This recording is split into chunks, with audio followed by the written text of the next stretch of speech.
Hello दोस्तों, आज हम बात करने वाले हैं पास्ट परफेक्ट टेंस के बारे में। पास्ट परफेक्ट टेंस क्या होता है ये हम समझते हैं। समझ लीजिए, अभी हम प्रेजेंट में खड़े हैं। मैं अपने दोस्त से बात कर रहा हूँ। मुझे उसे बताना हो मेरे रेलवे स्टेशन पहुँचने से पहले ट्रेन जा चुकी थी। इसमें दो इवेंट हो रहे हैं। एक बार मैं रेलवे स्टेशन पहुँचा और उससे पहले ट्रेन जा चुकी थी। पास्ट के भी पहले वाला पास्ट को अगर हमें बताना हो तो हम पास्ट परफेक्ट टेंस का उपयोग करते हैं। जैसे कि मेरे रेलवे स्टेशन पहुंचने से पहले पहले क्या हुआ, रेलवे स्टेशन पहुंचने से पहले ही ट्रेन जा चुकी थी। सबसे पहले देखेंगे पास्ट के कौन नज़दीक है। पास्ट के नज़दीक है रेलवे स्टेशन पहुंचा, और फिर दूसरा जो कि उसका भी पास्ट है तो उसका क्या होगा कि मैं ट्रेन निकल चुकी थी। तो जो इवेंट नंबर 1 है वो कहलाएगा सिंपल पास्ट। अगर हमें उसे बताना हो तो हम सिंपल पास्ट से बनाएंगे सब्जेक्ट V2 प्लस ऑब्जेक्ट। और अगर फिर हमें जो कि दूसरा इवेंट है ट्रेन जा चुकी थी वो बनाना हो तो हम पास्ट परफेक्ट से बनाएंगे। पास्ट परफेक्ट का होगा subject plus had plus V3 plus object. Train 5:50 को निकल गई। उसके बाद मैं स्टेशन पहुंचा 5:55 को और मैं अपने दोस्त को बता रहा हूँ 6 बजे। सो बेसिकली अगर मुझे जो पास वाला है 5:55 को मैं स्टेशन पहुंचा उसको मैं पहले बताऊंगा। उसको बताने के लिए वो होता है सिंपल पास्ट। और अगर मुझे बताना हो कि मेरे रेलवे स्टेशन पहुंचने से पहले ट्रेन जा चुकी थी, ट्रेन जा चुकी है, ट्रेन कब गई, मेरे पहुंचने से 5 मिनट पहले। अगर मुझे ये बताना हो तो उसमें हम पास्ट परफेक्ट का प्रयोग करेंगे। मतलब कि पास्ट का भी पास्ट। इस तरह के वाक्य होते हैं past before the past, past के पहले का पास्ट। तो हमें यह सेंटेंस बताने के लिए पास्ट परफेक्ट का प्रयोग करते हैं। ये वो जगह थी जहाँ पे हम पास्ट परफेक्ट का यूज़ करते हैं जब दो इवेंट हो। हम प्रेजेंट में बात कर रहे हो, एक इवेंट पास्ट में हो और उससे पहले एक और इवेंट हुआ, तो हमें बताने के लिए पास्ट परफेक्ट टेंस का यूज़ करते हैं।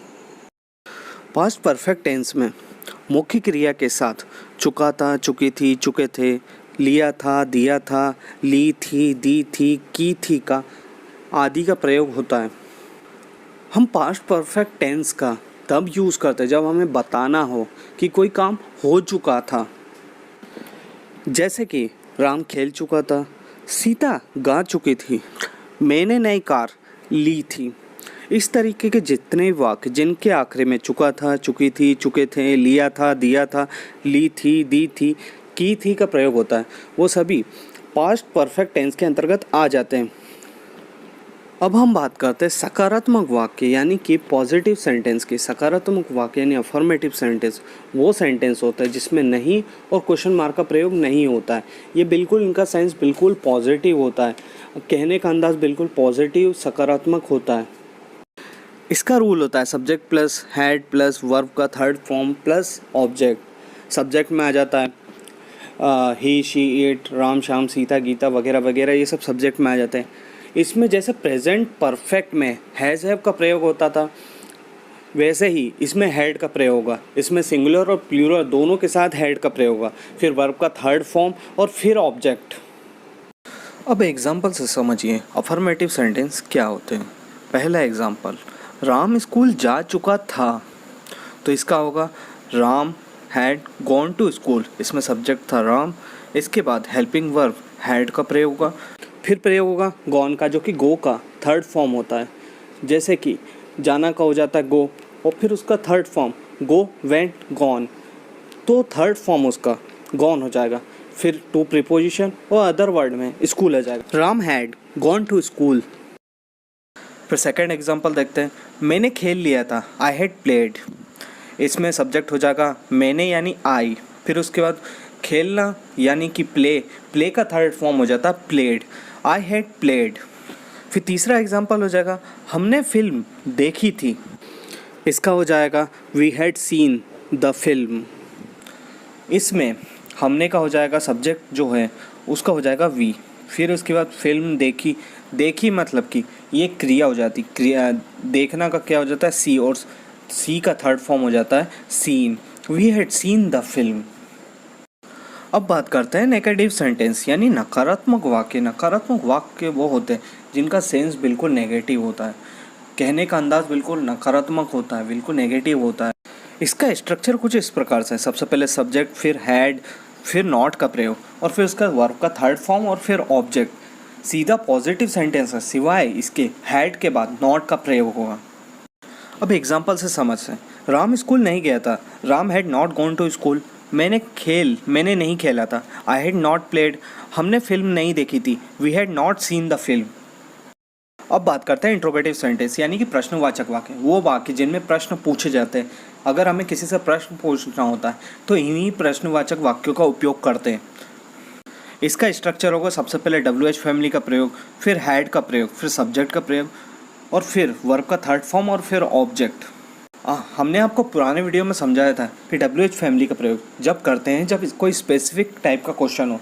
अगर यस नो टाइप का क्वेश्चन होता है तो उसमें हेल्पिंग वर्ड से स्टार्ट करते हैं, और अगर स्पेसिफिक क्वेश्चन टाइप है जिसमें हाँ या नहीं से कहीं ज़्यादा उत्तर होते हैं, तब हम क्वेश्चन पूछने के लिए WH फैमिली का प्रयोग करते हैं। तो हम समझते हैं स्पेसिफिक टाइप क्या होता है, यस नो टाइप के बीच का डिफरेंस क्या होता है।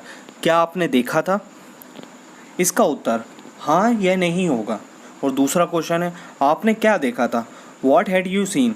सो दूसरा क्वेश्चन है, उसमें बहुत कुछ हो सकता है। आपने क्या देखा था, आपने बाइक देखी, या फिर वॉट एवर जो भी आपने देखा होगा, बट इसका उत्तर हाँ या नहीं होगा। सो दूसरे प्रश्न में अगर हम शुरुआत करेंगे तो WH फैमिली लगेगी। और जो पहला प्रश्न है उसका उत्तर क्या आपने देखा था, हाँ देखा था, या क्या आपने देखा था, नहीं देखा था।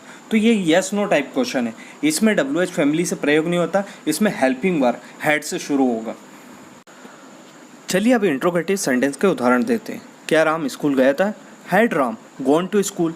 इसमें देखिए क्या राम स्कूल गया था, इसका उत्तर हाँ या नहीं में हो सकता है, इसलिए इसका WH फैमिली का प्रयोग नहीं करते हुए सीधे हैड से शुरू हुआ, had Ram gone to school.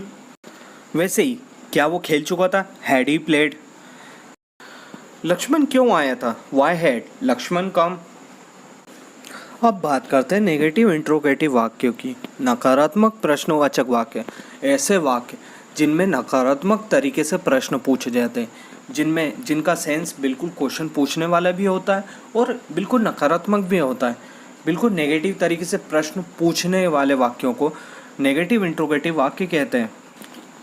इसका स्ट्रक्चर हो सबसे पहले WH फैमिली का प्रयोग, फिर हैड का प्रयोग, फिर सब्जेक्ट का प्रयोग, फिर नॉट का प्रयोग होगा, और फिर वर्ब का थर्ड फॉर्म, और फिर ऑब्जेक्ट। सबसे पहले WH फैमिली में प्रयोग होते हैं हु यानी कौन, हुम किसको, व्हाट क्या या कौन सा, होज किसका, विच कौन सा।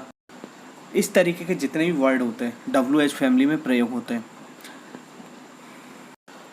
WH फैमिली का प्रयोग तब हम करते हैं जबकि क्वेश्चन स्पेसिफिक क्वेश्चन टाइप जिसका उत्तर हाँ या नहीं से कहीं ज़्यादा, तब WH फैमिली का हम प्रयोग करते हैं।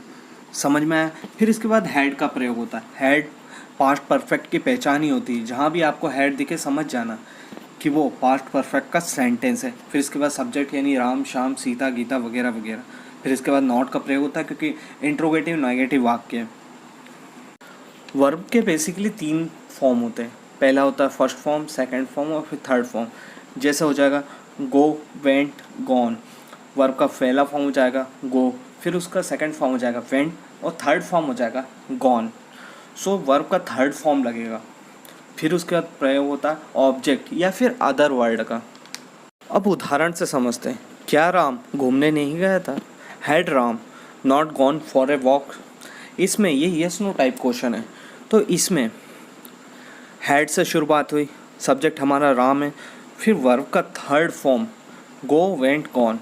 सो वर्ब का थर्ड फॉर्म है गॉन। सो सेंटेंस हो जाएगा had Ram not gone for a walk. क्या लोग स्टेज पर नहीं नाचे थे, had people not danced on the stage. तीसरा एग्जाम्पल हो जाएगा उसने पत्र कब तक नहीं लिखा था, until when had she not written the letter। ये कंप्लीट होता है हमारा पास्ट परफेक्ट टेंस। इसमें हमने सीखा हैड का प्रयोग कहाँ होता है, अफर्मेटिव सेंटेंस कैसे बनते हैं, नेगेटिव कैसे बनते हैं, इंट्रोगेटिव कैसे सेंटेंस बनते हैं, और इंट्रो नेगेटिव सेंटेंस कैसे बनते हैं। तो इसी तरीके से आपका पास्ट परफेक्ट टेंस कंप्लीट हुआ।